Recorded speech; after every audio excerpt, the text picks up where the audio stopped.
Hello, everybody. So, we're here today to discuss why the Marvel movies are the greatest film series ever made, how they're an unbroken series of quality entertainment, and they summarize why millennials are the greatest generation. No, I'm just joking. I'm here today with my frequent co host, Serp, and my friend Bechtloff, and they're here to discuss the decline of the comic book industry. Maybe we're gonna also talk about whether or not it's overstated. So I'm gonna mostly let them kind of lead the discussion because I'm not super familiar with comic books. I think the only one I've actually read is I've read a couple of like Alan Moore's trade paperbacks. I think they're called, but and I've read some manga, but it's for me it was more a lot of the TV shows. So like I'm a huge like I love the Teen Titans TV show. I liked the Justice League TV show, the Spider-Man one, the X-Men one, all that kind of stuff. So if you two could just maybe introduce yourself and shill whatever you'd like to shill. I think I've been on here before, but I have a YouTube channel. I kind of shelved everything for a while because I wasn't sure what to do with it, and I'm sort of half-assed coming back. I don't know, but I do streams on there, rambling on about stuff. Hey, this is Serp Kerp. This isn't a subject I've talked about before, but I was streaming those old PlayStation 1 Spider-Man games, and it's just an interesting subject. I'm not, a hardcore comics guy. I don't go every Wednesday and pick them up, but I read trade paperbacks here and there, and I have manga, and I've read that, so. I'm not as much of a comic guy as I used to be. I don't collect them anymore. I usually a buddy of mine started. Me and a buddy started like selling back issues at a flea market, and I ended up selling most of my collection to him. And now when I fill up a box, I just sell it to him.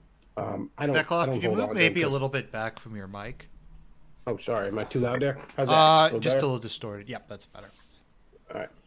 But yeah, I don't collect them. Space became an issue. I had collected for a very long time, and I went through a couple of moves in a short period and was like, why am I hauling these around? But we were talking before. There's definitely a decline in the comic book industry, and a lot of people say it's dying. It's going to die. It's going to die any minute now. Now there's sort of a cottage industry on YouTube that does that, like predicts the death of the comic book industry, but it is in rough shape, and these are wounds that are entirely self-inflicted. There's a Oh great deal yeah, of interest in superheroes right now. There's all these superhero shows, there's all these superhero movies. People are interested in these characters like never before. You'd almost have to go back to the trenches of World War II to find a time when people were more interested in superheroes. Yeah, I think that's more the thing than even the death of the industry. It's if it was going to have a time period where it bounces back to be a mainstream thing, where like normies, I guess you could say, are reading comics, this would be the time. But at least to me, it still seems like it's kind of this like fringe thing that only like comic book guy participates Well, in. in the '90s, you had a big crash. There was a speculator bubble. There's no other way to put it. There was a speculator bubble, and it crashed, as speculator bubbles always do. And that really, really hurt the industry. Marvel went bankrupt in, I think, 96, 95, something like that. A lot of comic book stores closed. There was the joke back then, comic book stores were burning copies of Deathmate to stay warm. And throughout the late '90s into the 2000s were a pretty good time for comics, at least creatively. And things were picking up. You had the Ultimate Universe at Marvel back when that meant something. You had JMS on Spider-Man. You had Jeff Jones on Green Lantern. Most of the Marvel movies, we mentioned those earlier, most of them take their plot lines from storylines from the 2000s. Well, they definitely do. I just wanted to, can I get something in Go there ahead. for a second? Sure. Do you think that part of the problem of why it's not rising again is because of the direct market kind of ghettoizes them? I hear that complaint a lot too, and I don't think so because Could you maybe just explain what the direct market is? the direct market is comic book stores. Back in the olden days, comic books were sold all over the place. Newsstands, grocery stores, bookstore, whatever. That's not the case these days. There's a few, but by and large, it's not the case. You got to go to a comic book store to buy comics. But even that, trade paperbacks basically reprint virtually everything. Mm-hmm. You know, it reprints virtually everything that the publishers are currently publishing, as well as tons and tons of older stories. Trade paperbacks, at least of the newer stuff, are also not selling that well. So the idea that, oh, well, people have to go to a comic book store to buy comics, I mean, people just have to go to the bookstore or they have to go on Amazon. I don't think the direct market, if it ever was a hindrance, I don't think it's the hindrance that it once might have been. Could it be more like a perception thing? Like it's perceived as being more niche because of direct market?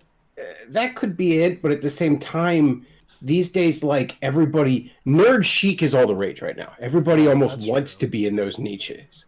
I really think the reason you're seeing sales have been declining this decade, the 2010s. Sales declined. When again, more interest in these characters and concepts than ever. And I really think, a lot of people want to place the blame on the direct market. They want to place the blame on people don't want physical media, which I don't think is true. They want to place the blame on a billion things. I think that the whole decline of print media, that is has nothing to do with the decline of the comic book industry. Because if you look at manga in the United States is starting to eclipse comic books. That makes no sense if print media is in decline. And not only that, but the digital sales are in decline too. Yeah. If you wanted to say it's in decline because of that, then why aren't the digital sales picking up? It's in decline for the simple reason that now, while there's still some good stuff at Marvel and DC, don't get me wrong, by and large, it's a whole bunch of shit there. And not only that, but they have a bad reputation for it being shit. Look at what happened when they announced that really terrible New Warriors comic a couple weeks ago. And it made the rounds in every pod. Like Joe Rogan is laughing at it because it's so terrible looking. Well, whether or not that really reflects what Marvel books are by and large, because there are some Marvel books that are good, that's what the public thinks of when they think of a Marvel comic. When they think of Marvel in general, they think of fun popcorn flicks. When they think of a Marvel comic, they think of SJW horseshit, and they don't want to read it. That's the simple reason sales are declining. Everybody wants to put the blame on other things because there's people that don't want to admit what the problem is. The problem is simple. It's not just like, oh, a liberal agenda or something, because I don't want comics to stroke my agenda. I don't want comics to be a stroke job for me, but they're bad. I was going back and I was reading through this Birth of Venom trade, and it's it's about how he gets his original black suit, and one of the first issues of the black suit, there's an interracial couple of a blonde girl with a black guy, and Spider-Man isn't telling him don't rape Smix, right? They're arguing, and Spider-Man doesn't say these two don't go together or something. He picks them up. He's like, oh, New York is such a great city, and I mean the Green Lantern and Green Arrow stuff from the 70s, right? That wasn't they already had general liberal or left-wing tendencies before in the past. And that didn't seem to be the crushing, intoxicating SJW-ness that there is now. And there's really an element where it's just really, really bad. I think the best example of the decline of Marvel to me is the current Captain Marvel, Carol Danvers. This character, when this character came out in the 70s as Miss Marvel, it was an offshoot of a male character, Captain Marvel. And it was all about stupid girl power shit. It was all 70s women empowerment, girl power shit. And the 70s comics were crap, and they didn't sell. But then this character had, in an Avengers book, had a run-in with the X-Men character Rogue. And Rogue, is the energy vampire that absorbs powers and memories and all that other stuff. She permanently absorbed super strength and the ability to fly from Miss Marvel. Now, when you permanently absorb powers, when Rogue does, that causes real damage to the other person, if not death. Both psychological and physical damage. It put Miss Marvel in a coma, and when she got out of it, she had severe psychological and emotional problems. Was an alcoholic for a while, was a big, massive fuck-up, got thrown out of the Avengers for a drinking problem. But at the same time, there was a certain lovable fuck-up aspect to that character. She was trying to overcome a terrible thing that had happened to her, all this other stuff. She was a very interesting character throughout the 90s into the 2000s. It was around 2012 they decided, well, we're going to call her Captain Marvel now. We're going to give her a Karen haircut, and we're going to make her a Mary Sue. And what was once one of my favorite characters in Marvel quickly became somebody I would avoid a book if she even appeared in. If I could just say something, so it's not so much even the medium itself, because I know, like, when I actually played Life is Strange on stream, I actually quite enjoyed the game despite it being kind of very liberal. But it's the general attitude that you're not welcome, that, like, we don't want you around, we don't want you to read our comics, we don't want you to play the game.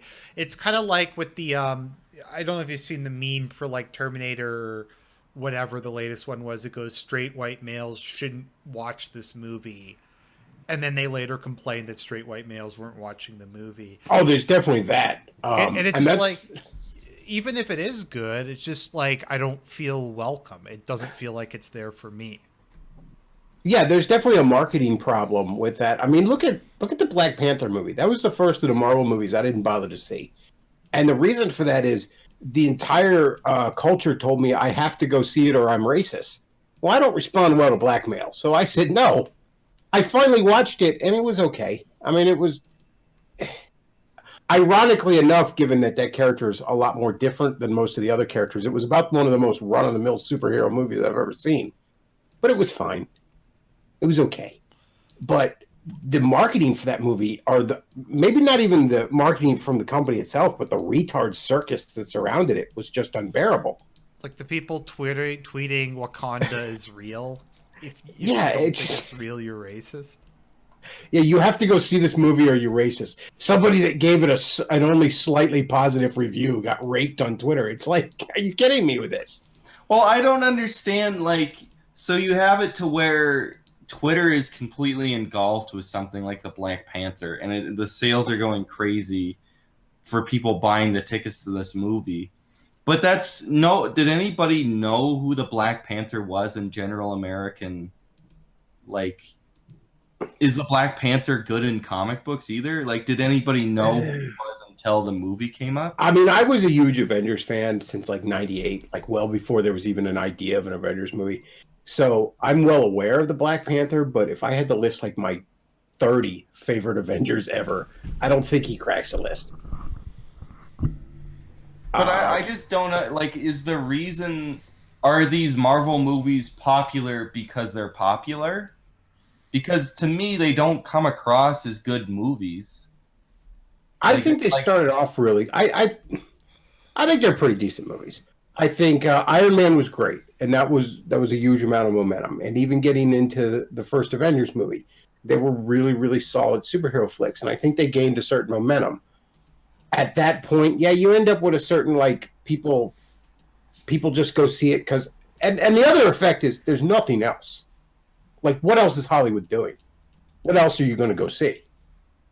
You know? Yeah, there is a sense that you're going to because whenever I see them, it's like a social, well, I have a friend who has been out of town and we're going to do something, and we end up going to, I don't know, we saw like the second Ant-Man movie or something. So we got a bunch of guys and we saw that. Nobody liked the movie, but it was something to do, so we could all meet up somewhere and then hang out and get beers after. And the problem, anytime something becomes too popular, you get all the people that they just latch on and do it because it's an identity. They don't give a shit about it. It's something to wear on a T-shirt for them. But it's like you would think, at least, even if the comics that are coming out, you know, every month aren't very good coming out for Marvel, you think that if these are so popular right now, couldn't they translate it into at least people picking up trades? But that doesn't seem to be happening. Like, people would just go pick up, say, if they saw, and I thought this movie was not very good. So Spider-Man Away, or like Homecoming or whatever, where Spider-Man is like ogling the black girl, and then like he's like Iron Man's is like sugar daddy and all that weird shit. Yeah, and he's a little bitch. He doesn't resemble. Now, I haven't read the comics, but he doesn't resemble any incarnation of Spider-Man I've ever seen. Yeah, I wasn't. I liked Michael Keaton's Vulture in that, but that's the only Yeah, really he solid was okay. positive thing Yeah. I'll say. But I mean, like, and say even if that you had like nothing to do that- with the comic Vulture. It was just an interesting character in itself. Well, is this because But Michael say if you Keaton's a like- actor? if you like that movie, right? Then when you go out and you're like, well, I like Spider-Man, I'm gonna go pick up a bunch of like trades about Venom, and I'm gonna go pick up Krevin's Last Stand, and I'm gonna go pick up, big collection of the Essential Spider-Man with Steve Ditko, and nobody goes and does that, and that's just this really perplexing thing about, in the summer there's like 20 different superhero movies coming out, and then nobody's going and picking up anything that are comic Weirdly enough, whatsoever. you saw that a bit more back when superhero movies weren't even as big a thing. I remember when the first Spider-Man movie came out in 2002, there was an uptick in the sales of like trade paperbacks and stuff. People did suddenly have an interest in this character and want to investigate it more. Now, obviously, not everyone who goes and sees the movie is going to care enough to want to go read it and all, but some people are. But I really think the biggest problem Marvel has now is it's like, say what you will about the Marvel movies, but they're just good old-fashioned superhero fun. And I really think somebody sees one of those movies and they're like, oh, this is cool. And they go and they get like what the current stuff is, and it's just terrible. Well, I mean, like, anybody who liked the Avengers movies and says, oh, I think the Avengers are cool, I'm going to go read the Avengers, and reads like Dan Slott's Avengers, is going to be like, well, this is garbage. What the fuck is this? Well, I mean, let's say I'm gonna go to the store, right? And I just saw this Avengers movie, and I have to go to this comic book store I'm not familiar with, I've never been to before. And I go in and I pick up this new Avengers issue, and it's $4, right? And it's like, it takes me 5 or 10 minutes to read, and it's just all wall-to-wall SJW stuff. Like, that doesn't really draw. It's just something that doesn't. There's no like. You don't like pick it up and you're like, oh, this art's really good. Like, I don't like the modern coloring. Does that make me an asshole if I don't like the way that they color stuff now? I don't like most of the modern artists. I think the art and Marvel is. I mean, maybe like 10 years ago, I remember my buddies and I used to rip on Rob Liefeld all the time. Like, oh my God, this is the worst thing mainstream comics is ever going to have. Rob Liefeld is such a talentless hack. We didn't know how good we had it with Rob Liefeld. Compare that to the artist who draws Squirrel Girl and makes everyone look like they have Down syndrome. Okay, what's the thing with Like, Squirrel Girl? Because you bring her up occasionally and I don't know anything about her. It's just this like D-list superhero, and it's she's supposed to be lame. She's a lame D-list superhero. That's the joke with her. Uh-huh. But they gave her own series here recently, and the artist on it is horrendously bad. There's this weird like Cal Arts aspect to it, where like everybody's face is like way too rounded, and the best way I can describe it is everyone looks like they got fucking Down syndrome. It's like soy boys drawing Down syndrome girls. That's what it's become. But like, it just like this mushy like art style, like that Squirrel Man. It's just not very appealing, and it's just, I don't know. It's just like crap. I honestly think that the comic book industry could turn itself, Marvel and DC could turn itself around in a couple months' time if they were just like, you know what, we're just going to do superhero stuff. We're gonna get good artists, we're gonna get fun writers, and we're just gonna do just good old fashioned superhero stuff because people like that. And you know what? It's not gonna soar overnight, but with a little bit of decent marketing, with making sure people know where good jumping on points are, and actual decent writing and art again, you could. There's no reason a new issue of Avengers shouldn't be able to sell about 1 million copies. Easy. What was in 2019? Wasn't Spawn 300 and it sold? That was the biggest one, and it sold like 300,000.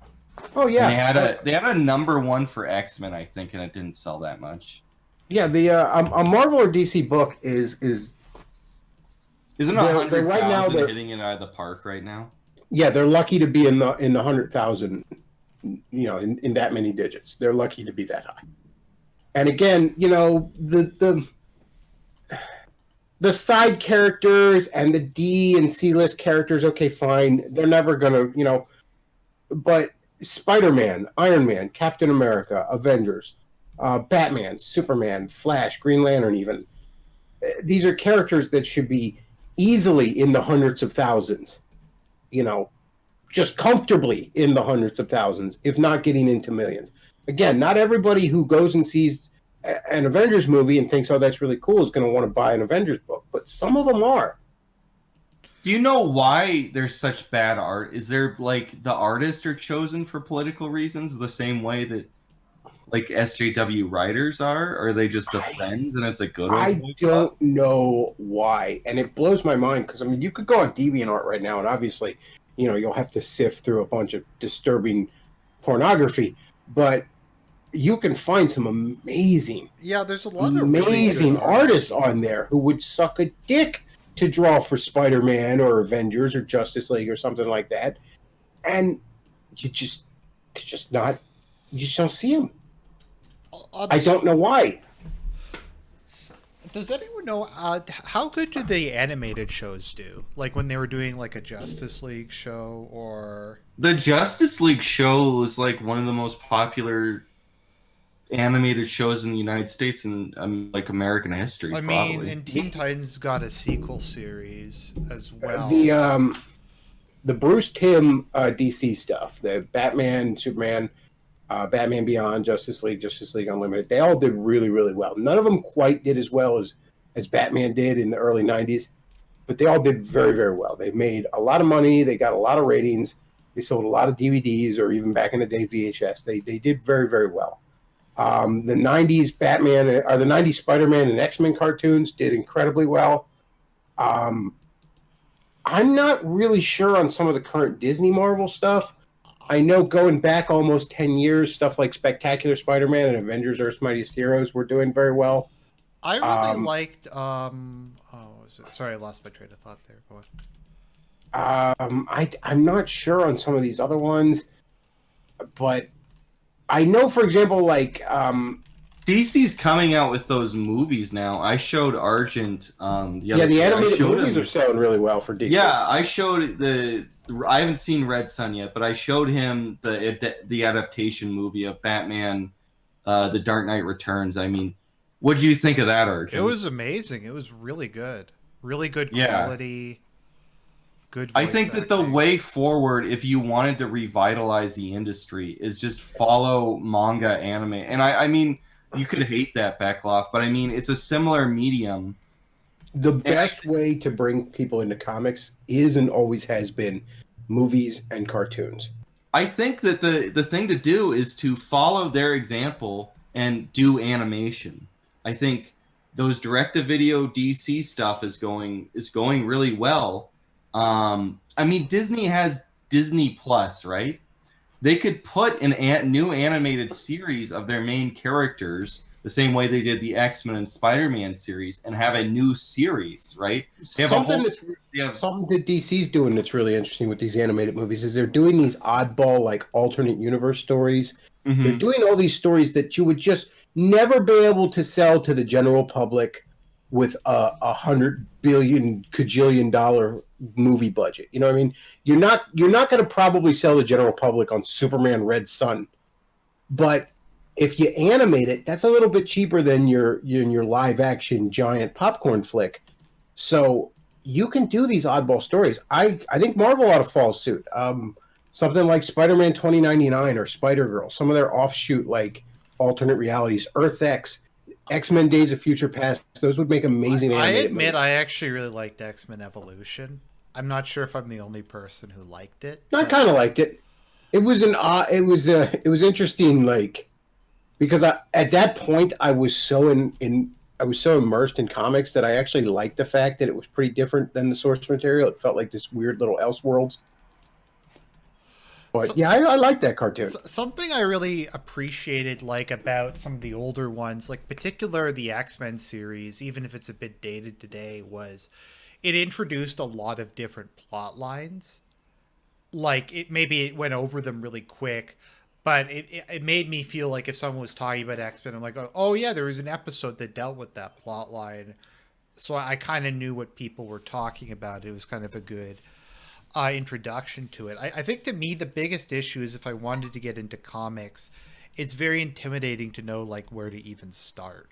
Like if someone were to ask you like I want to get into comics, what would you tell them? Well, and again, I've had people ask me this. Part of it is I gotta, there's so many characters at Marvel and DC alone. I'd have to know what exactly you're into. So like if I'd ask you like what of these movies did you see? Which ones did you like? For example, I had a buddy back in 2007 that had never read comics, but he saw the Ghost Rider movie with Nick Cage, and he thought it was great. So he asked me about Ghost Rider comics. Okay. And I was just like, well, yeah, I got a couple I can loan you. And then after that, he's just, following me to back issue bins. There's a certain element where you kind of just jump in and you'll catch up. I mean, but Marvel used to have these. I have these encyclopedias, and it seemed like they were trying really hard when that first set of movies before they started shifting into this expanded Marvel Universe movies, when they had the Spider-Man series, the X-Men series, the standalone Hulk movie, and they're starting, with the first few Iron Man movies. They had the Ultimates going along. And then they had all these like hardbound encyclopedias I got. It's like a Marvel encyclopedia, Spider-Man encyclopedia. And as soon as I got that when I was a little kid, like if I could just look up what I didn't understand in an issue I got, and I would just find it in the encyclopedia, and that caught me up real fast. I mean, Star Wars did that with Star Wars encyclopedias for their expanded universe. Oh yeah, there's lots of ways. And it's trying. Even something as simple as like, I would say now with the internet, you should be able to go to dccomics.com or marvel.com, and maybe you can, I don't know. But you should just be an expansive character bio there on like everybody. Like if you're reading a Batman comic and you're like, who's this guy? You should be able to go to dccomics.com on your little phone and look up the character bio real quick. Just like an app even would probably be good. I mean, there's all sorts of ways to get people caught up.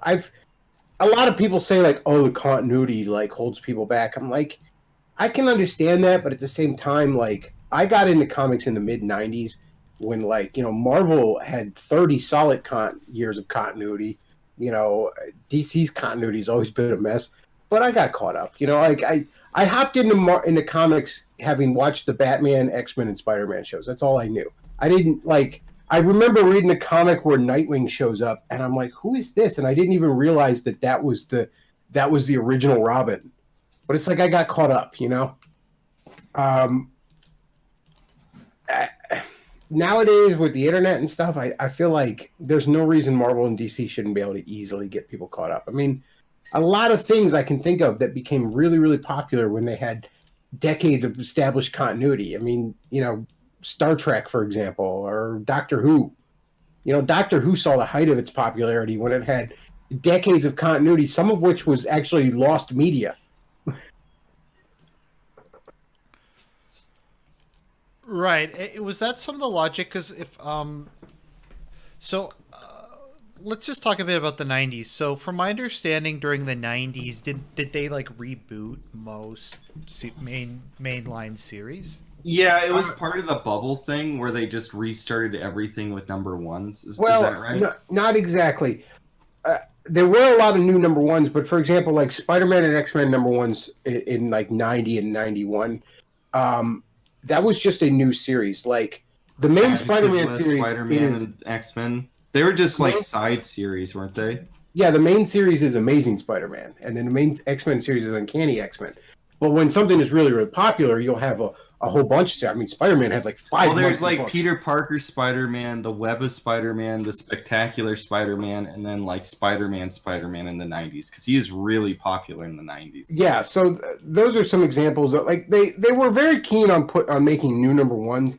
They were very keen on like, oh look, a new costume change or a big event to try and be speculator bait.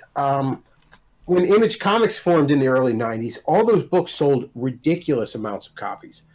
Not because they were good, because most of them weren't, but because they were new number ones in a new company and big artists everyone knew. I bet you they're going to be worth $1 million one day. well, you're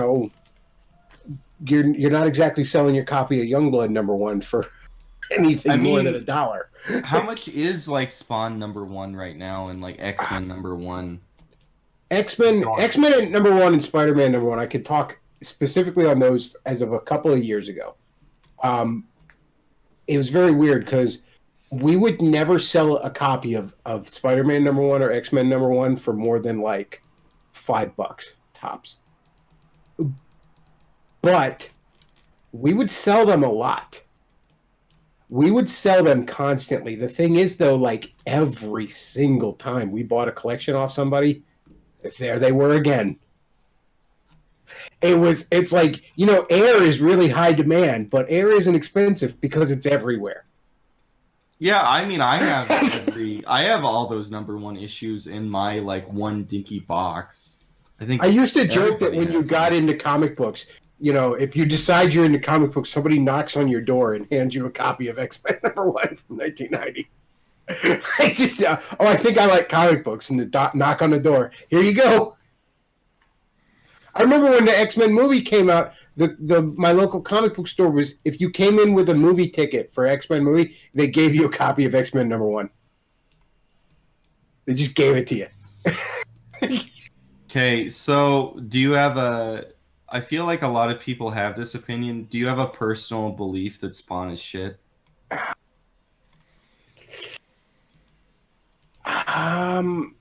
You know what? I'll say it this way. My dad is a huge fan of superhero movies. He's never read comics, though.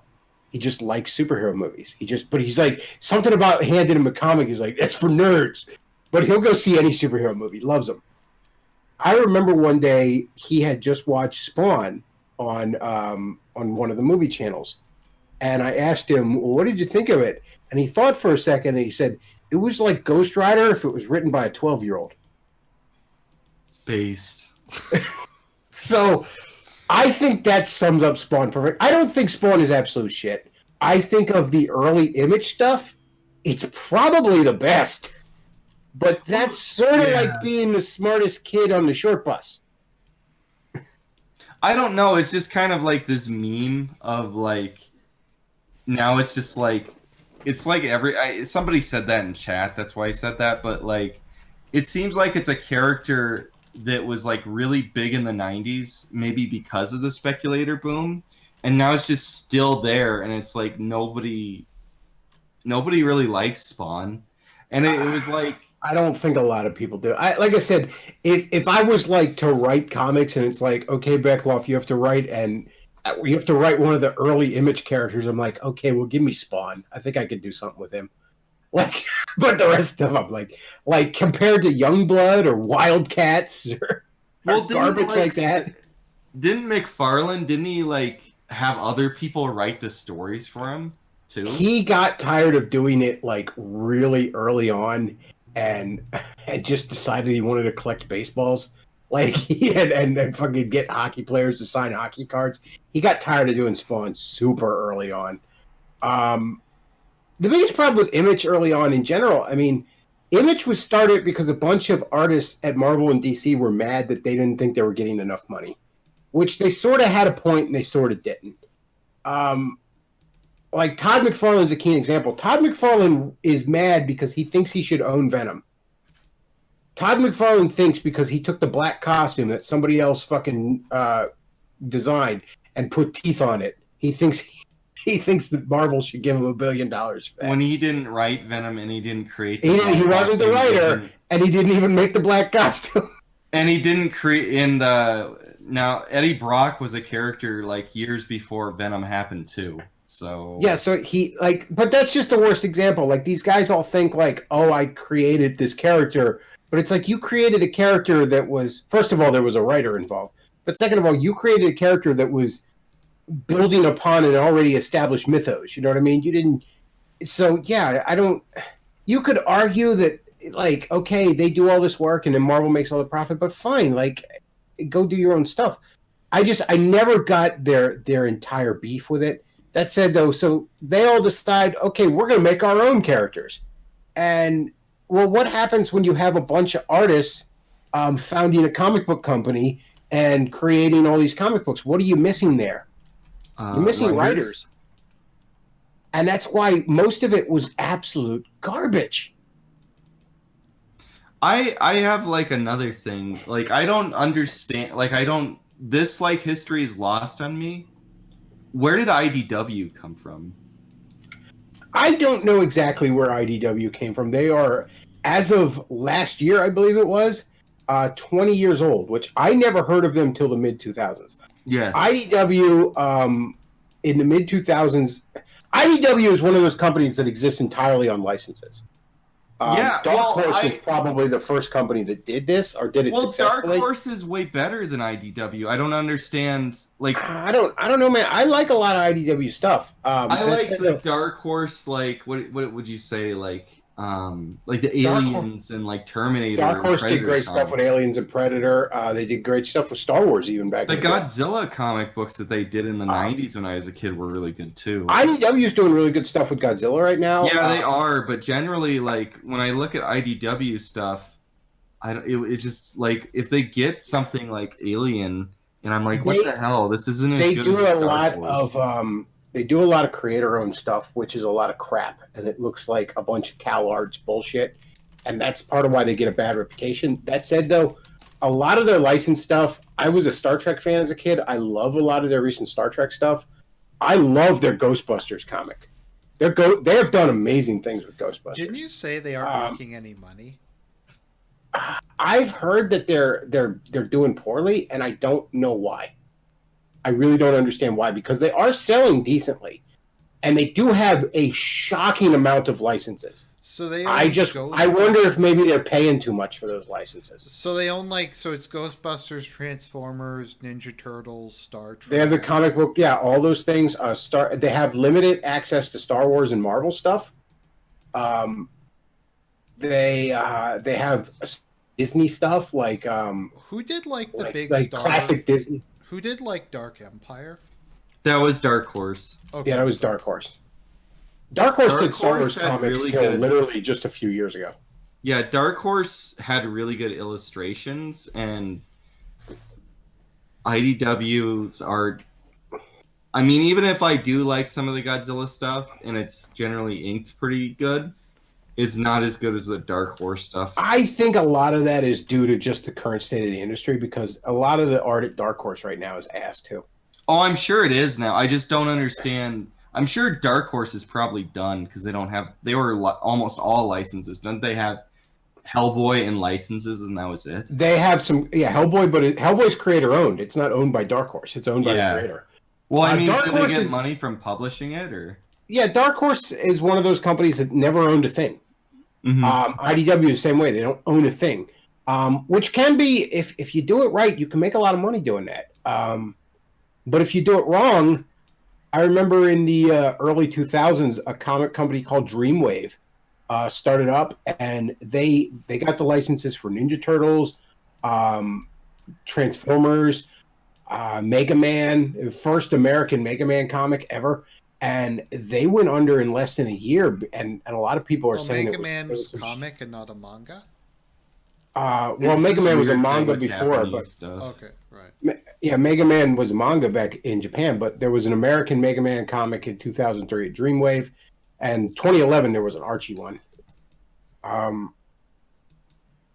But yeah, they got all these licenses, and this was when there was early 2000s. There was a huge 80s revival in comics. And these comics were selling like a candy-coated AIDS cure in San Francisco, and they still went under. And a lot of people speculate one of the guys that founded that company that, the money was going up his nose or something. But yeah, honestly, God, most of the comics I read right now, right now I can't get anything because we're all trapped in our fucking house. But most of the comics I read right now are IDW. How does Archie doing? Are they how does that work right now? I don't know. Archie went through this weird. Archie had really big success with Sonic the Hedgehog of all things for many years. And now they lost Sonic. Yeah, IDW has Sonic down. Same thing with Mega Man, and they just Sonic didn't even get a proper final issue. They just got put on high. It ended mid-story arc. And it's amazing because it was the most successful licensed comic in the American comic book industry. Well, I In the thought history, Sonic. it was the most successful comic based on a video game ever. Well, I thought like there's a certain extent where Sonic broke out of being a video game character and was so successful because it had continuity for like 20 odd years. I think the writing in the Archie comic is far better than anything Sonic team ever did in any of the games. Yeah, that's for sure. Well, yeah, I mean, yeah, like most of the people that are Sonic fans, like they're Sonic fan, like they learned from the video games and then got onto the comic. Well, it's funny. I call myself a Sonic fan, but it's like the things I'm actually a fan of. I like the Genesis era games, and I like the Archie comic. And that's such a small aspect of the overall franchise at this point that I guess I'm not really. I actually really read a lot of just the Archie comics. I used to really enjoy those back in the day. I never read any of them, but it's weird. I'm like oddly familiar with those characters for the simple fact that way back in the day, I read their Ninja Turtle Adventures comic, and then I read Sonic a lot, and there would just be all these advertisements, and there'd be these like weird PSAs in Archie comics that would be like a one-page little comic story about like, and it would feature like the Archie character, and it would be some obnoxious like liberal PSA, like it should be like, you should put a wheelchair ramp in your house because some people have disabilities. It's like, yeah, everyone can afford that. That's great, Archie. Thank you. But I mean, growing up, I used to like. I just found it kind of like wholesome and just kind of like a tribute to. I just enjoyed it, but listening like how Archie canonically dies to save a gay senator from being shot is just like Archie wanted to get really weird and adult in the last few years, and I think that's probably why they lost the Sonic and Mega Man licenses, because I think they just wanted to get away from kid stuff. Right. Is it you can call me a fag, but I kind of want to look into like the adult version of Sabrina. I don't know. Maybe it's like the most paused like lesbian scissoring. You mean like the TV show? I don't know. I watched the TV show when I was in like a kid in the 90s, and I mean I know it's I like that show. I liked it a lot, and I'm like I wonder if I went back to that and I tried to read that now, how would it hold up? I went and watched I watched the first few episodes of Riverdale, and it was so weird. Like I wouldn't even say I liked it, but I was oddly fascinated by it because I am familiar with the Archie mythos, and it's like, this is the weirdest, darkest, fucked up interpretation of the Archie mythos you could possibly have. I found it pretty cringy. I was like weirdly fascinated by it. I'm like, why does this exist? This seems like a fake trailer that would exist. I watched the first episode of The Chilling Adventures of Sabrina, and I couldn't get through it. It was just like. Is it like lesbians scissoring each other? I don't know. It's just really like.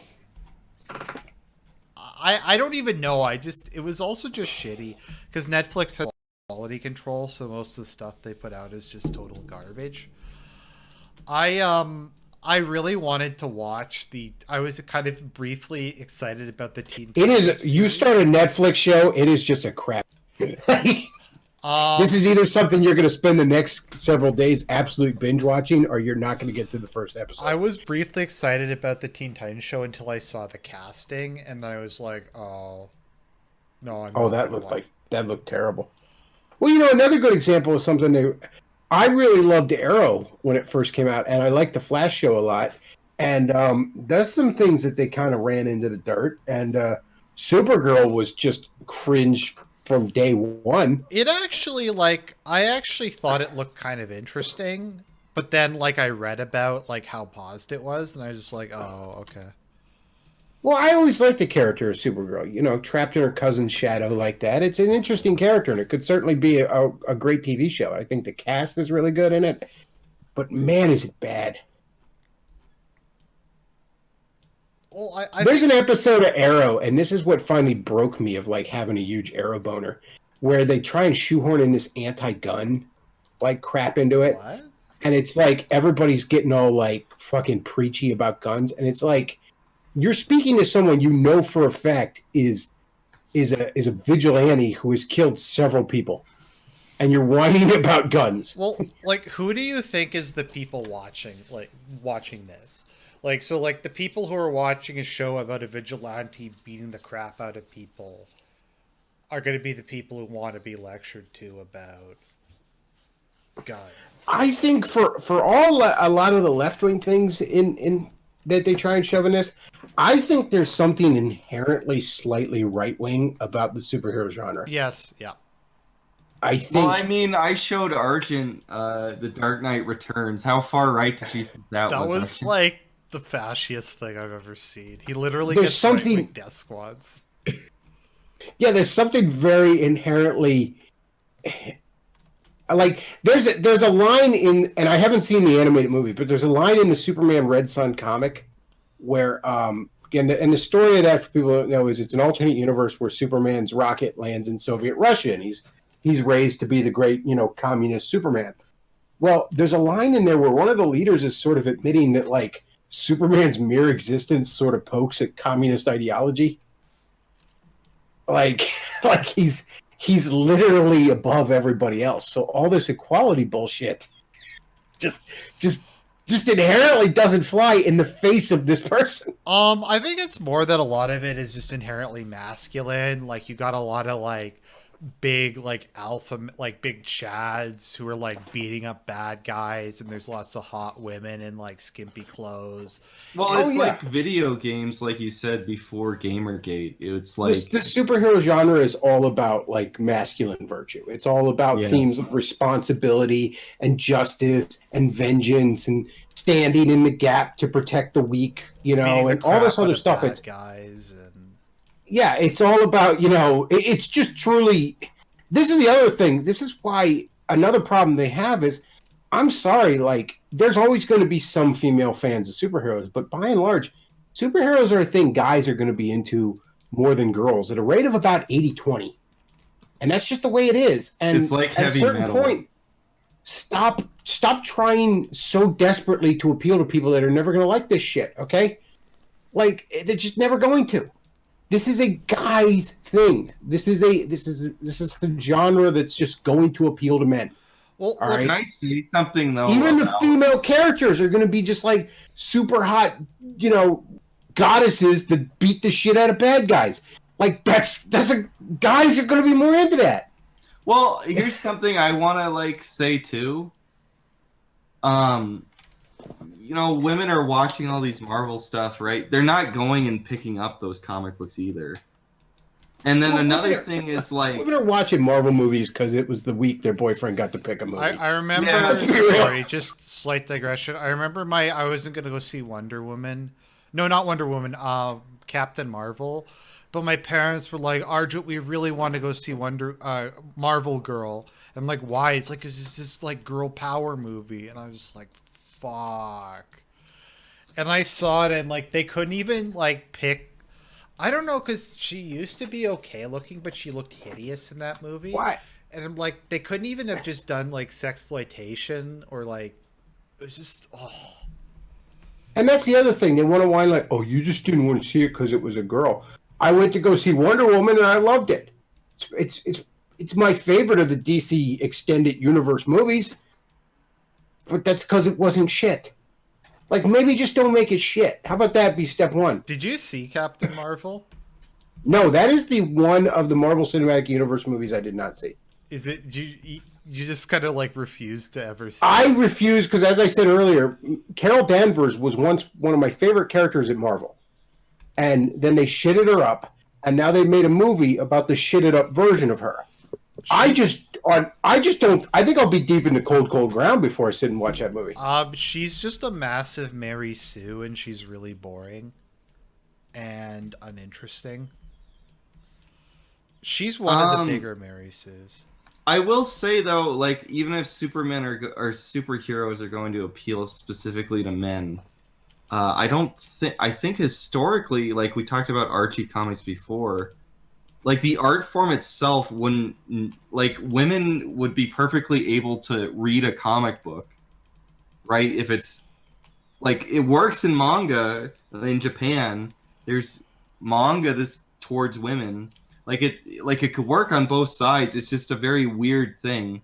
And I don't know if I got that too much before, but manga is surpassing comic books in the United States, and that there's no reason that should be happening. It's just Is this it very odd partially- cultural thing right Because, now. like, is it the idea that all comic books have to appeal to the same market? Is that I don't know. Because I Like, think 'cause- Oh, you end up with the superhero thing dominating it because Marvel and DC dominate the industry, but also I think historically that was just where superheroes were. You know, that there wasn't that many superhero movies, there wasn't that many superhero shows. So by and large, if you wanted superhero stuff, you went to comics. That's sort of why the other genres sort of died down. Recent years, they picked up a little bit. You know, there's a lot more horror comics. There's a lot more just general sci-fi and things of that nature. But yeah, it is still primarily a Marvel and DC thing. but I mean, like, when did superheroes clutch it? Was it the 90s or the 80s? Because, I mean, wasn't Savage Sword of Conan a big deal in the 70s? And, like, It was, I would say, probably about when the direct market, probably in the 80s, is when Okay. superheroes just became the primary. because there thing. was still in the 60s and 70s, if you look into it. I mean, I said Savage Sword of Conan, but there's still, like, stuff like that. What was... Sorry if it's, like, it's blowing over my head right now, but... I mean, I guess there's Archie, too, but... Does Sonic count as a superhero? No, I would say that's probably not a superhero. It's a shame, too, with what happened to Archie, because there were some people at Archie, because, again, Sonic was seeing a lot of success. They picked up the Mega Man license in 2011. They had a lot of success with that. They even did a couple of crossovers between Sonic and Mega Man. And Yeah. well, that's a they good were- crossover. That makes sense. they were seeing, and they were both. No, pretty good. they handled Sonic like champs. And Like, they were better than Sonic Team. They were a lot of people at Archie, or at least some people at Archie, that were talking about, like, we need to expand this. We need to go and try and get Nintendo licenses. We need to get more of these things. We need to, there was people at Archie that were like, yeah, let's do Mario and Link and all this other stuff. Let's do Mario, Zelda, the whole 9 yards. And I feel like Nintendo's never been able to properly leverage their stuff for that kind of format. I think if they would have had a lot of success with Archie. But again, somebody at Archie just decided, no, we're going to get rid of all the kid shit. And that's the damn shame. Was it some Karen that's like, okay, we need to like have Archie himself die for gay rights? I don't know, and but we I need to remember drop Sonic. I remember we sold a lot of Sonics at that stand I had to a lot of different people. Like, there were chicks coming in buying it, there were dudes coming in buying it. Anytime we got a bunch of Sonic comics, which was reasonably, for some reason there was a lot of video game fans in that flea market because there were a lot of, like, retro game stores in it. So we ended up with people. For some reason, we ended up with a lot of Sonic comics coming in and out, but they always sold. What didn't sell? Now that I have your ear, Most of the current Marvel. okay. A lot of the stuff like the replacement characters they did in the last few years, like where Jane Foster's Thor, or Sam Wilson's Captain America, stuff? that kind of stuff. That kind of stuff we just couldn't give away. I mean, And it's weird because, like, we kind of reached a point where me and my buddy, like, whatever we read that week, we just bring in. You know what I mean? Like, and he was such a hardcore Hulk fan that he wouldn't give it up on reading the current issues of Hulk. is this Hulk was when, like all like really really gay now? I just know There like was they made there was, Thor like- into a woman. There was a replacement Hulk that was like some Asian kid or something. And it was just incredibly poorly written. It was actually a character that was a side character in the Hulk book for a long time. So it's not like they just pulled him out of thin air. But just for some reason, he got Hulk powers and he became like the star of the book. And they were terrible. So my buddy, like, every week he'd bring in, like, or every month that it would come out, he'd bring in the latest issue. And I'd, like, we had, like, a rack with, like, the newest issues, and he'd put it up there, and he'd just be like, that was awful. And then at the end of that week, the current stuff for that week, we'd put it back in the back issue bin, and he'd be like, we got to do something, man. This totally awesome Hulk series, we got all of them here, and none of them are selling. And I think we finally like threw them in the fucking dollar bin. And a few of them. So and there was some stuff at Marvel that was selling, but like just a lot of the shit they were putting, like you couldn't move Captain Marvel or that Muslim Miss Marvel character. Like I couldn't. Wait a minute, there's a Muslim Miss Marvel? When Carol Danvers became Captain Marvel, some Muslim chick took over as Miss Marvel, and it is one of the shittiest characters. And Marvel continues to push this fucking character. And not only that, she has these weird shape-shifting powers, so she always looks like distorted and ugly because she's got like Mr. Fantastic stretching powers, which again, like I'm confused right now. Here's a little basic psychology. You occasionally will get girls into superheroes, but they always pick like a girl. Like here's the dirty secret: girls want to read superhero books about girls that are hot. Yeah. Mm-hmm. I don't know. It's just I guess an aspirational or fucking escapist fantasy or something. They want to imagine they're the hot fucking Supergirl that saves the day and everybody loves them. They don't want to read the ugly fucking Squirrel Girl Miss Marvel books. Those books you could not move. Miss Marvel, the Muslim Miss Marvel, was literally so bad that when she would guest star in a book, you couldn't move it. How does that work though in direct market? Does Marvel just literally say you buy this or else? If Yes. the comic book shop can No, say and this is not. I think this is against the rules of like Diamond distributing. It might even be against the law.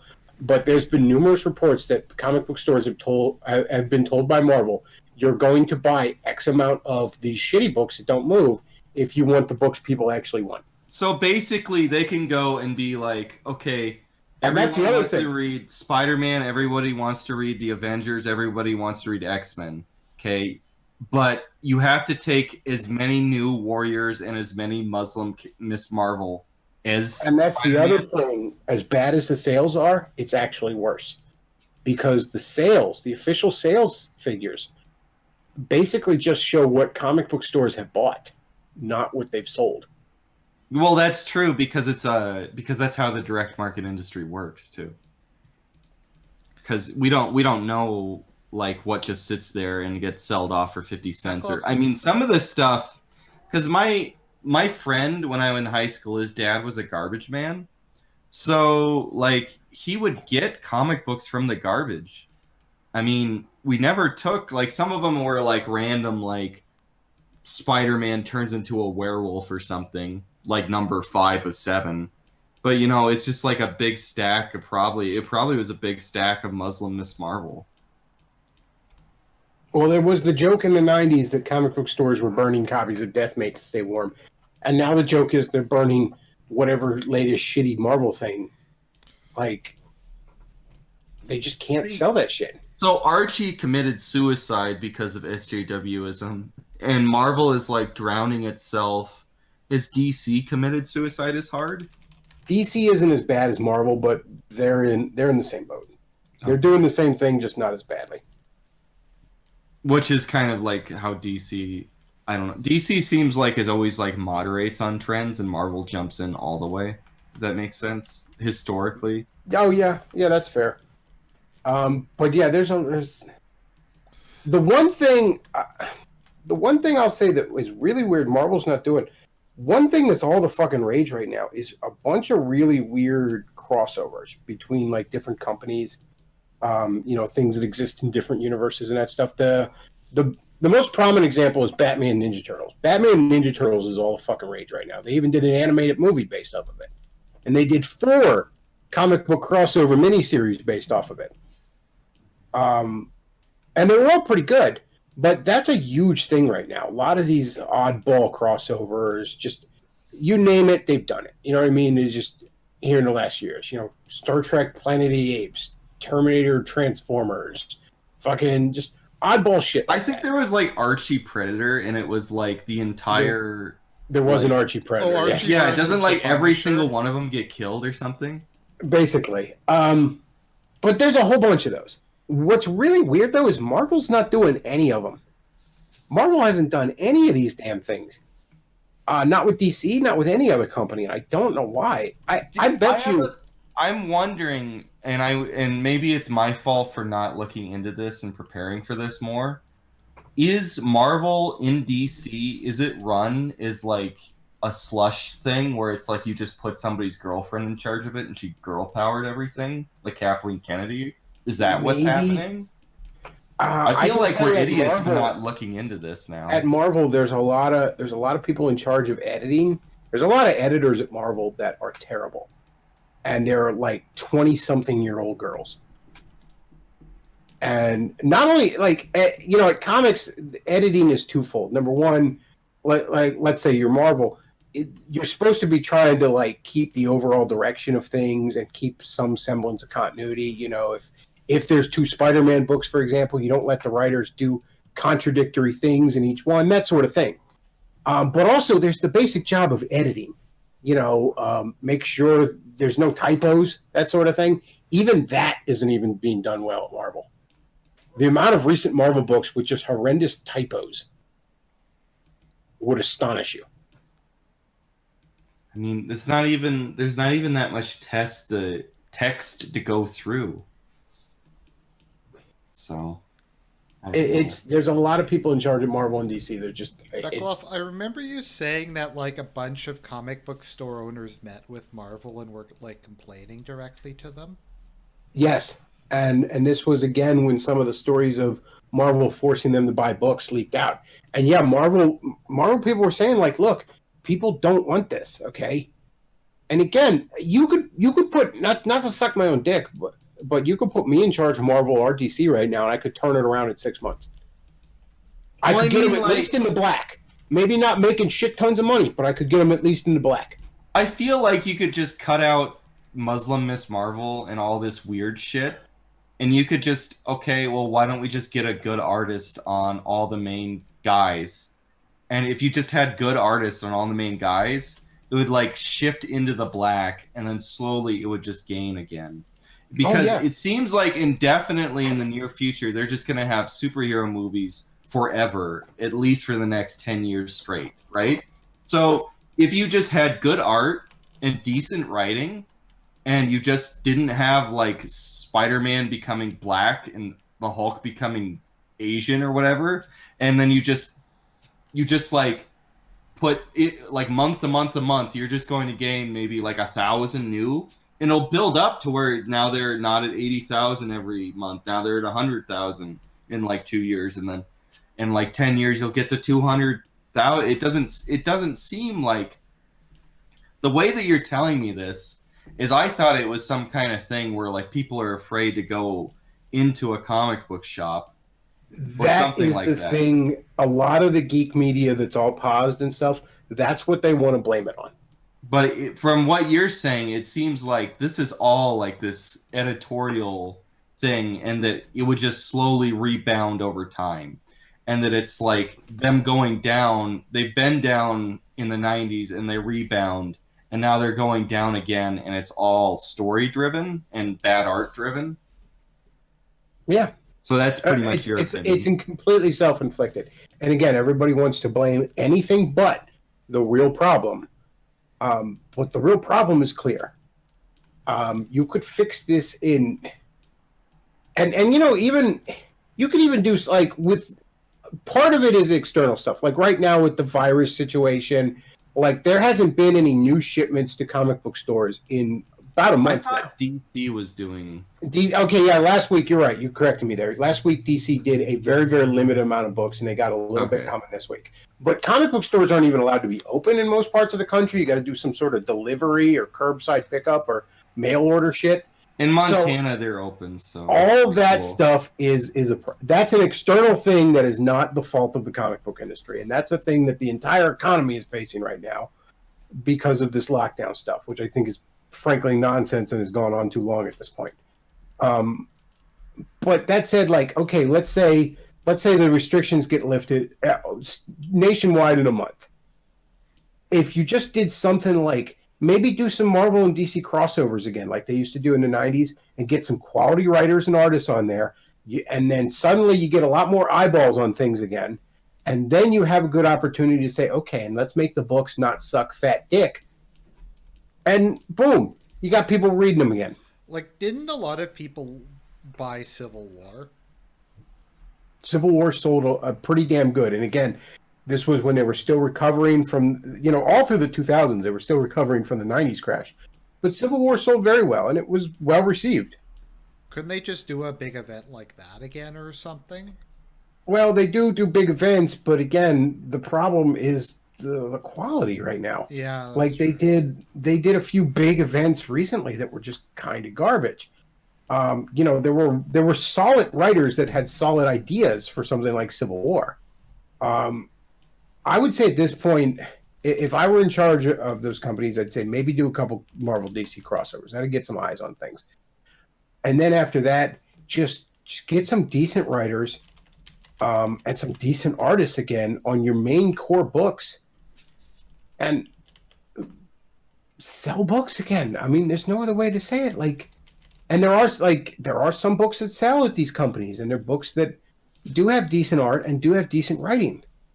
But the other thing is you just gotta give the axe to a lot of these shitty characters, because it's not something like New Warriors did so much damage. This new Warriors did so much damage to Marvel. They have no idea. Sorry, what is literally the entire culture? I don't even know where to begin. Basically, there's like trans black superheroes. Like they're two trannies. They created New Warriors is actually a team that's had several incarnations over the years, but the latest incarnation they're coming out, it literally looks like you're making fun of SJW superheroes. I'd be amazed if it turns out to be a massive troll and it's taking the piss out of it. That would actually be amazing. But I don't think that's what it is. I think it's just that bad. And it's so bad that, literally, they talked about it on Joe Rogan making fun of it. Like, people that don't give a shit about this stuff are like, hey, look at this gay shit. No, they're literally like, it's a woman that, it's a man that was born a woman that's, black and has a pink tutu, Argent. That's literally what it is. How well do these sell? Well, it didn't come out because of coronavirus. But imagine that coronavirus killed a cancer. I think I'm gonna buy up a bunch of these because I think they're gonna be worth a lot of money. They're gonna be worth a ton. Yes, they're gonna be. I think the demand for them is gonna go through the roof. I just that's the kind of thing that's so bad you're actually hurting the overall brand. Mm-hmm. I would just axe a bunch of that shit. Just no more. And the comic book industry is so bad right now. DC Comics literally was hiring Zoe Quinn as a fucking writer. What? Fucking Five Guys as a writer. They thought you could just get some random fanfic writer and be like, look, just write some male power fantasy. Give us hot girls and it's just to me, if they just made the most generic. Zoe Quinn is the most radioactive motherfucking person in the geek community. The only people that like her are people that pretend to be geeks and are never going to buy your shit. Mm-hmm. So Zoe Quinn could, honest to God, write the greatest superhero story the world has ever seen, and it wouldn't matter because nobody's going to buy it because it's fucking Five Guys. Use a pen name, sweetie. I don't know what to tell you. It's I think one of the reasons why manga does so well, other than the fact that it's the pausing. I think anime helps a lot, and I think in the 90s, I really think the Batman, Justice League, X-Men, Spider-Man, I think that helped a lot. And I really think that if they wanted to take off the ground quickly, that would be a wonderful idea. But these companies are run by retards. Also, they aren't interested in making money. I became a comic book fan because of the 90s Spider-Man, X-Men, and Batman cartoons. Well, yeah, that's the reason I have anything, is because that's what I saw when I was a little kid, and I like that. Oh, you talk about, how there's supposed to be this Avengers game coming out that Square Enix was working on? No. Well, I kept hearing things, it's going to come out, Okay. I recently found out, who you're playing as in that game? Muslim Miss Marvel. Okay, hot. It's I'm going to play the Avengers. What do I get to play as Captain America? Thor, Iron Man. Nope. Miss They Marvel. can't There you even go. make it like some base Muslim Miss Marvel. It's like There's a Muslim superhero I remember years and years ago. So I'm getting. No, I got to tell this real quick. This is when Marvel had some balls. This is back in the 80s. There was a storyline called Contest of Champions. Marvel has a Israeli superhero named Sabra or something like that. She like can fly and I think shoot energy or something. I don't know, but she's an Israeli superhero and she has like a fucking Star of David in her costume and shit. And but they had a Muslim superhero at one point, and I shit you not, this guy literally had a fucking flying carpet and a scimitar. It was so over the top. And the best part is, like, I remember in Contest of Champions, like, it was this big thing, all these heroes had to team up, and he was talking about the Israeli superheroes, like, I'm not gonna work with a Jewish Base red pill. I'm like, honest to God, like, if you would just actually show, like, characters, like, not getting along sometimes, and characters, like, fighting, and characters with flaws, I wouldn't even care if you had to, like, Burger King Kids Club fucking diversity quota everything up. Like, honest to God, if Muslim Miss Marvel was, like, an actual Muslim who gave people shit for not being a Muslim, it might actually make the book somewhat readable. Sorry, just someone in the chat who sends me a super chat says, could the get woke, go broke direction of comics and other entertainment industries be due to the influence of activist investors? I mean, isn't that like basically what Disney has done? Is they bought like Star Wars and Marvel and they've run both into the ground? But Disney managed to make Star Wars unprofitable. I didn't even think that was possible. But like they make so much money from other stuff, it doesn't matter to them. I don't know, man. I mean, right now, I know they're hurting for money. I don't know. I don't understand why they're doing this. I can't put myself in the mindset of why they're doing this. It doesn't even, if they're trying to help some glorious cause or whatever, it doesn't even help your cause. Like, it just... Like, I'm at a loss. Because, like, I think part of the reason why manga and anime succeeds more is because they have very specific demographic groups that they target. Like, there's shonen, seinen, I forget what the one is for women. I have a list here, I think. Just give me a second. But they're all like, okay, this is the kind of thing this demographic group wants. It doesn't mean like everything in that category has to be the same, but here's a general idea of how you market to these people. And they actually know your audience. Yeah, like there's ones for like 14 to like 24, then there's like the older stuff that's more mature, and it's generally made with a specific demographic group in mind, and they know what appeals to each of those groups. But I feel like the comic book industry has nothing like that. Like, I will say something that manga has over an advantage of comic books, and I think that it might be permanent. And this is like just me being an average guy. Right. But going to Barnes and Nobles, and if I buy a volume of manga, it's $10. If I buy a trade paperback, it's $20.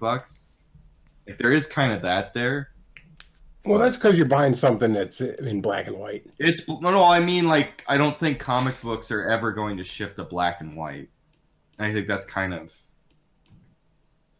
I don't know. That's kind of something that I see that they have, just personally.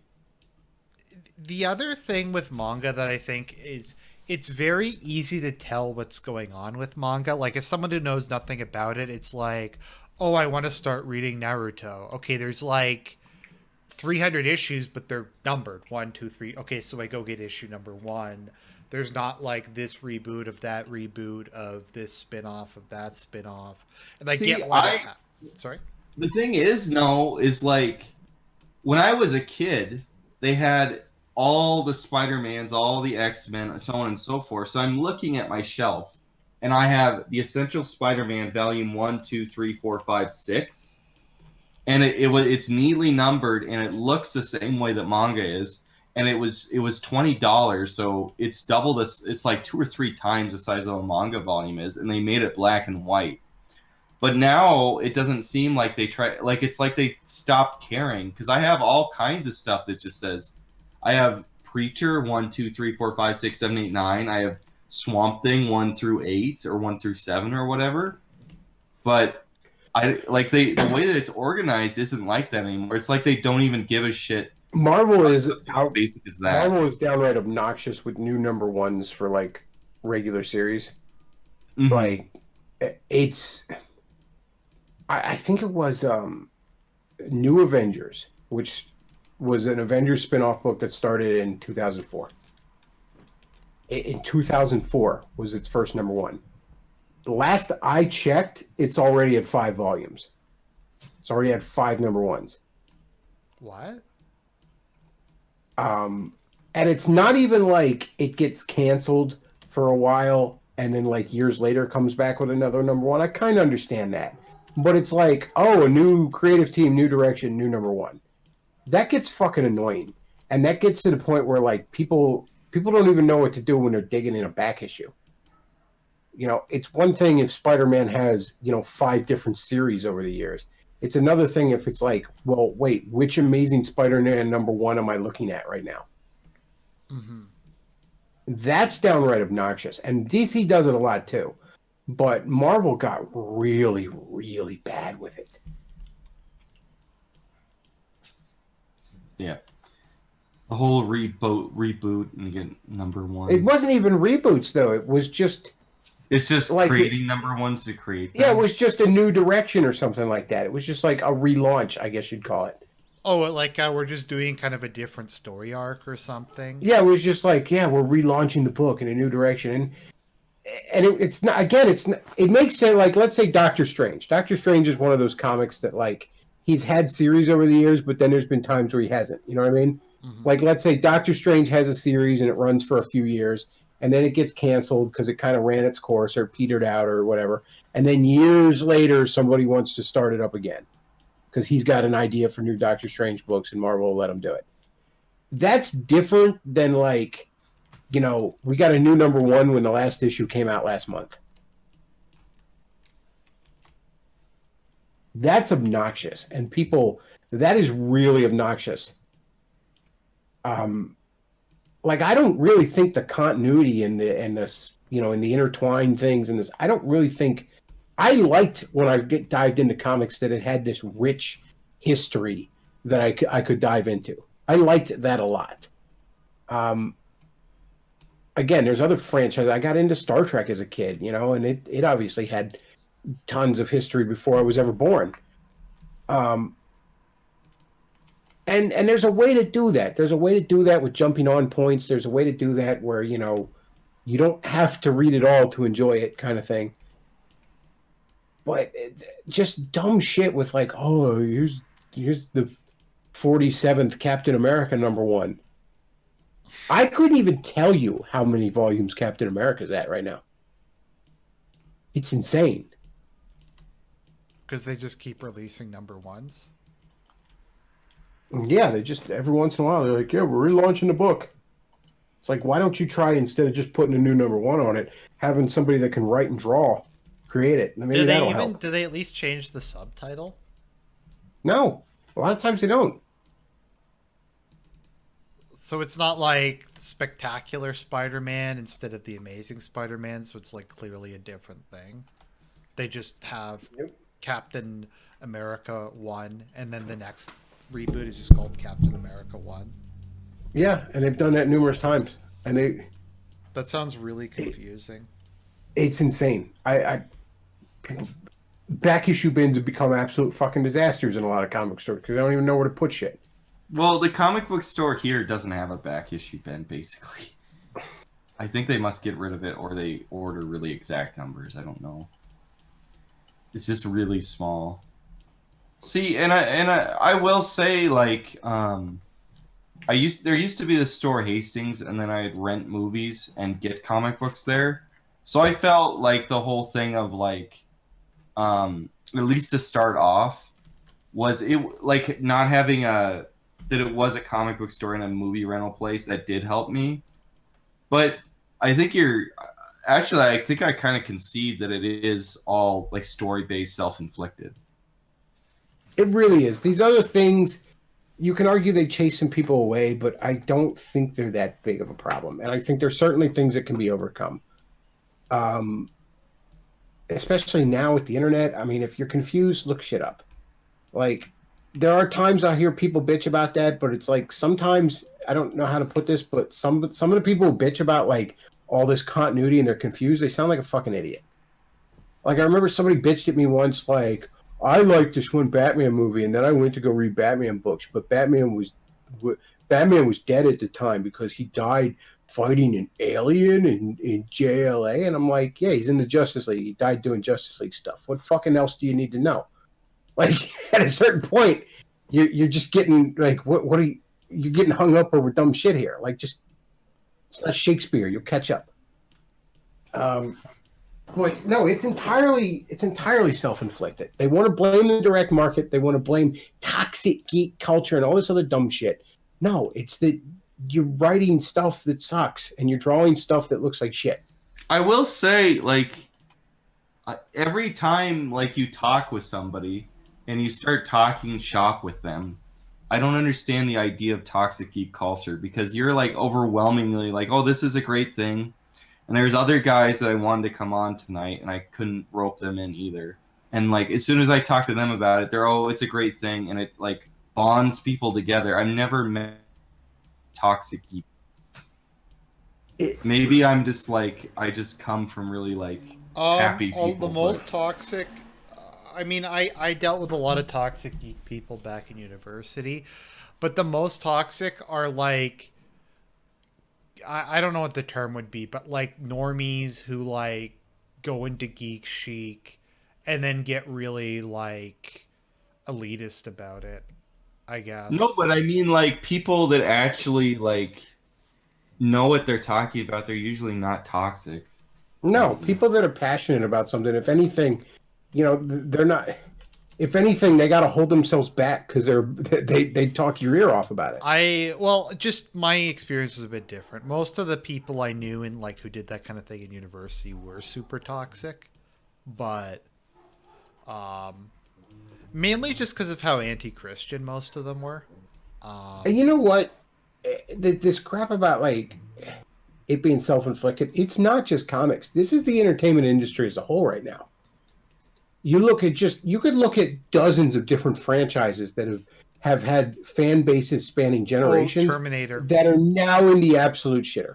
Terminator. Yep. Star Trek, Star Wars, Doctor Who.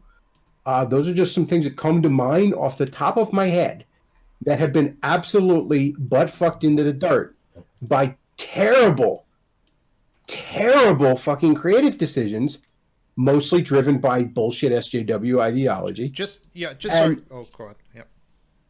And this isn't like you this is entirely self-inflicted. Like, people still like these things and would still be supporting these things if you didn't make all these things suck. Well, like, I know one of the things with I always bring this up. I remember when Star Trek Discovery came out, they're like, finally, we have a black captain. Like, I'm like, what about Cisco? Cisco was a badass. I mean, he was... I actually heard it worse than that. I heard that chick that plays the black captain say, isn't it great to have a prominent black character in Star Trek?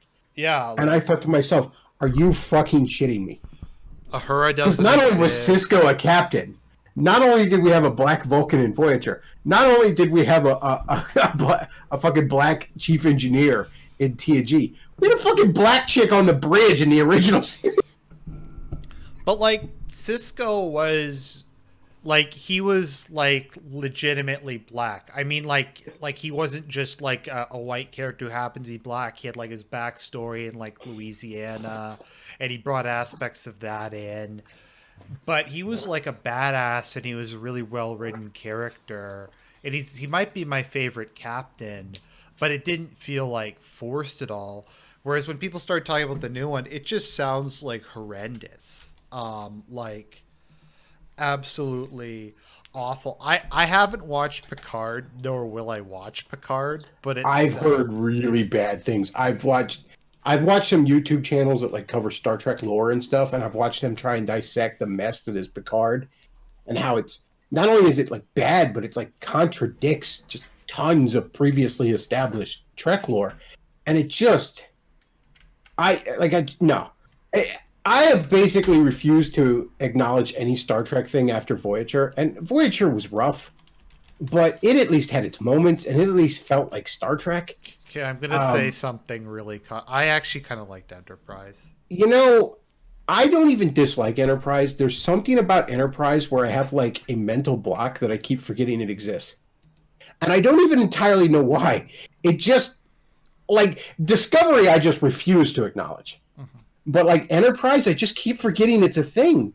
Like, I remember actually a couple years ago, like Philly, like Comic-Con in Philly, or Wizard World in Philly, had all 5 of the Star Trek captains. And I remember going through the brochure, and I'm looking at the picture, and I'm like, why is the guy from Quantum Leap here? Oh, that's right. Like, I legitimately, for some reason, just keep forgetting Enterprise exists. Yeah, I mean, I like, a lot of people say Enterprise killed Star Trek. I don't think that's really fair. I mean... I'll be honest with you, as far as I'm concerned, the reboot killed it. Yeah. I know a lot of people like it, but to me, I just... man. To me, the reboot was nothing but 90 minutes of Gene Roddenberry's corpse being sodomized. I just could not fucking get into it. I kind of like the first one. Into Darkness is like one of the worst... I'd not say it's one of the worst movies, but it was really, really bad. Yeah, in general, like, I kind of don't like reboots in general. I think if you're going to reboot something, you have to either make it its own continuity, or like it has to be something really old. But one of the things I always liked about Star Trek, for better or worse, is that it was something that felt like it was constantly evolving and constantly moving forward. Like, yes, we acknowledge the past of this franchise mattered, but it's not something we just forever dwelled on. You know, we didn't spend the whole franchise forever navel-gazing back at the original series. We moved on. Like, we had the TNG, and yeah, that was stuck in the shadow for a while, but it became its own thing. We had DS9 that was very much its own thing. We had Voyager that, while it was hit or miss in quality, it certainly had an interesting premise. It was constantly trying to add to this franchise. Whereas the reboot, for the first time, it just feels like, yeah, let's go back to the original series. And it just, yeah, I was kind of when I was like, yeah, I'm done. Someone asked about Orville. I love the Orville. I absolutely love the Orville. I will say this for the Orville. The Orville starts off way more humor focused than it ends up. And I feel like that was a lot of network executives kind of trying to lean on Seth MacFarlane being known for being humor. That said, though, the Orville, by the end of season 2, I think it's damn good. The best way I can describe it is it's Star Trek: The Next Generation with a little bit more humor and a lot less autism. I love the Orville a great deal. I can't wait for them to finally get season 3. This virus shit's blocked that, but I loved the Orville. Just while we're talking, let me look at Star Trek Discovery. I'm just curious what the ratings are like for it. It's hard to know because it's on a streaming service. Oh, it is? It's not on TV? It's on CBS On Demand or some shit like that. Mm-hmm. The Orville's actually getting moved over to Hulu when season 3 finally comes out, and that's actually because obviously Fox was bought by Disney, and Seth MacFarlane has a ton of bad blood with Disney. He actually had to fight tooth and nail for them to not cancel that show out of spite. The Orville's very, very good. I like that show a lot. They actually did an Orville comic over at Dark Horse.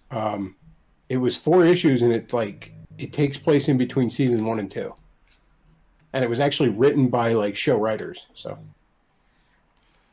So does Discovery and Picard take place in the old universe or the new universe? I think Picard obviously is in the old universe. I'm pretty sure Discovery takes place sort of around original series times, but I don't know how or why that fucking works. I don't know. I just I refuse to acknowledge both of them. I just no. No, they don't take place ever. They're just nothing. They're just a bad dream somebody had. Like one day fucking Picard's gonna get out of the shower like that episode of Dallas, and like it was all a bad dream. Like I just will not acknowledge those. They look so unbelievably bad.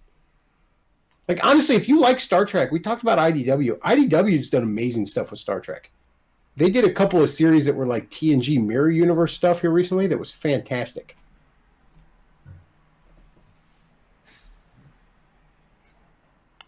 Right. Like I'll put that above anything Discovery or Picard is doing. So somebody in the chat keeps insisting, and I have no idea what he's talking about. What is Comicsgate?